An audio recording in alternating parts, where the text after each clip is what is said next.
Here's the script, 877 words, within target range. Built around Executive Order 12,333, the real 1981 directive governing interagency, intelligence sharing that no Congress passed and no Congress can repeal. There is a directive called Executive Order 12,333. It appears in no law Congress ever passed, and it has governed how the CIA, the NSA, and more than a dozen other agencies share information about you since December 4, 1981. No hearing produced it. No vote ratified it. One signature did. 12333, as people inside the intelligence community call it, is not a statute.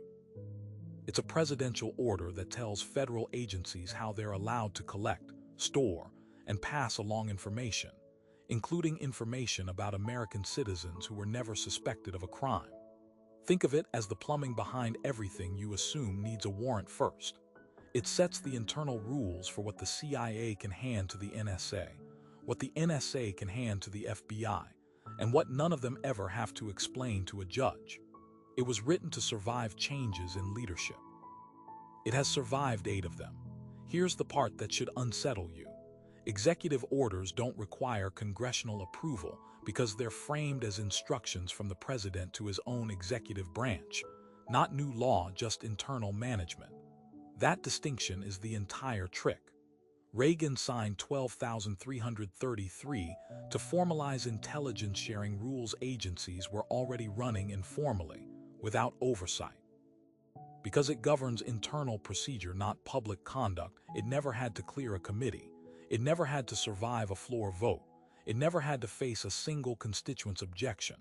And because no statute created it, no statute is required to keep it alive.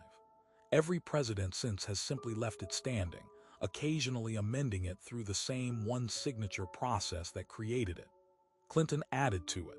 Bush left it untouched. Obama expanded it in his final weeks in office, widening how raw signals intelligence could move between agencies before any privacy screening occurred. Today, 12333 isn't run by any single office you could petition.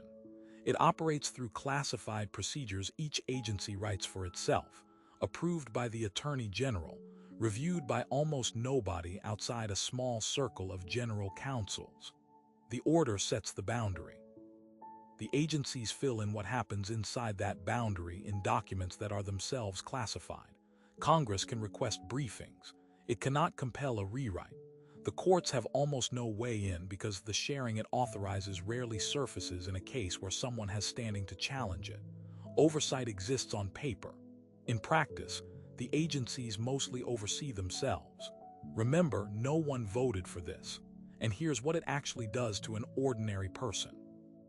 Under 12,333 procedures, if the NSA collects communications overseas, including yours, if you emailed someone outside the country, or your call simply passed through a foreign server, that data can be retained and shared with the FBI without a warrant, because the order treats it as foreign intelligence collection, not domestic surveillance, even when an American is on the other end.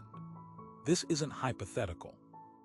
A 2016 review by the Privacy and Civil Liberties Oversight Board confirmed that the volume of incidentally collected American communications under 12,333 authorities was large enough that the board itself couldn't get a straight number out of the agencies. Not classified information withheld from the public, a number withheld from the government's own oversight body. That's not a gap in transparency. That's transparency hitting a wall built into the system on purpose. The rule doesn't need to name you to reach you.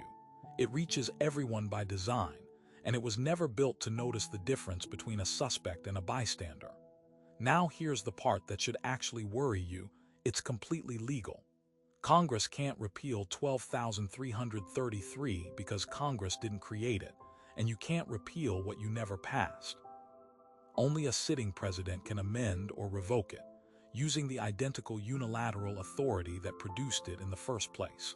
Which means the only body with the power to dismantle the rule is also the body with every incentive to keep it. No administration has ever voluntarily surrendered intelligence sharing authority it already possesses. That's not a partisan pattern. It's every administration of both parties since 1981. The order isn't protected by loyalty. It's protected by the shape of the power itself. Self-created, self-amended, self-policed. And once you see that shape, you start seeing it everywhere. How many other rules governing federal power were never voted on at all, issued instead as memoranda, directives, internal manuals that carry the force of policy without ever touching a legislature? The laws you were taught in school are the visible layer. Underneath them sits a second architecture of executive orders, agency guidance, and classified procedures that function exactly like law for the people they govern, without ever being subject to the process that's supposed to make law legitimate. You've been operating under the assumption that if something has power over you, someone you elected approved it. 12333 proves that assumption was wrong in 1981. It's still wrong today. So the question isn't whether Executive Order 12333 will ever be repealed. It's how many other interagency rules like it are sitting quietly on the books right now, unvoted, unrepealable, waiting for the moment you finally learn their names.